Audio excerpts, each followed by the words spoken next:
Hello friends, എല്ലാവർക്കും ചെമ്പരപ്പൂവിന്റെ പുതിയൊരു promo വീഡിയോയിലേക്ക് സ്വാഗതം. പ്രൊമോയുടെ തുടക്കത്തിൽ തന്നെ കാണിക്കുന്നത് നമ്മുടെ ശ്രുതിയും മീരയും കൂടി സംസാരിച്ച് വരുന്നതിൻ്റെ ഇടയ്ക്ക് വണ്ടിയൊന്നും കിട്ടാത്തത് കൊണ്ട് തന്നെ ഒരു ഓട്ടോയ്ക്ക് കൈ നീട്ടുകയാണ്.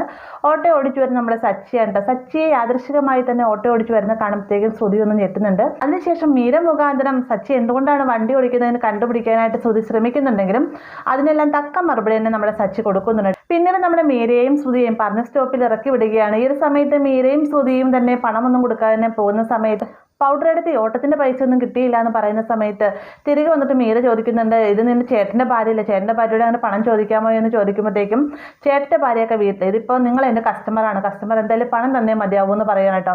അപ്പോൾ എന്ത് കാരണം കൊണ്ടാണ് സച്ചി വണ്ടി ഓടിക്കുന്നതെന്ന് അറിയാനായിട്ട് മീരയും ശ്രുതിയും കൂടി ഒളിഞ്ഞു നിന്ന് സച്ചിന് എന്താണ് ചെയ്യാൻ പോകുന്നതെന്ന് അറിയാനായിട്ട് ശ്രമം നടത്തുകയാണ്. അപ്പോൾ അവർ ഉദ്ദേശിച്ച പോലെ തന്നെ മറ്റൊരാൾ വന്നിട്ട് സച്ചിയോടായിട്ട് ചോദിക്കുന്നുണ്ട്, സച്ചി നീ എന്താ കാറ് വിറ്റുമെന്ന് അറിഞ്ഞാൽ എന്ത് പറ്റി ഇത്രമാത്രം എന്ന് ചോദിക്കുന്ന സമയത്ത് ഒരു അത്യാവശ്യം വന്നുകൊണ്ട് കാറ് വിൽക്കേണ്ടി വന്നു എന്നൊക്കെ പറയാം കേട്ടോ.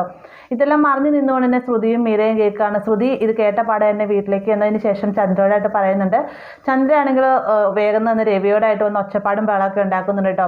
ഈ ഒരു സമയത്ത് രവി പറയുന്നുണ്ട്, എന്തായാലും സച്ചി വരട്ടെ, സച്ചി വരുന്ന സമയത്ത് എല്ലാ കാര്യങ്ങളും നമുക്ക് മനസ്സിലാക്കാമെന്നും പറഞ്ഞുകൊണ്ട് ചന്ദ്രയെ സമാധാനിപ്പിച്ച് നിർത്തുകയാണ്. ഇതിനിടയിൽ തന്നെ നമ്മുടെ രേവതിയും സച്ചി ഓട്ടോ ഓടിച്ചു വരുന്നതായിട്ട് കാണുന്നുണ്ട്. ഇത്രയുമാണ് പ്രൊമോയിൽ ഉൾപ്പെടുത്തിയിട്ടുള്ളത്. വീഡിയോ ഇഷ്ടമായെങ്കിൽ ലൈക്ക് ചെയ്യാനും കൂടെ ചാനൽ സബ്സ്ക്രൈബ് ചെയ്യാനും മറക്കരുത്.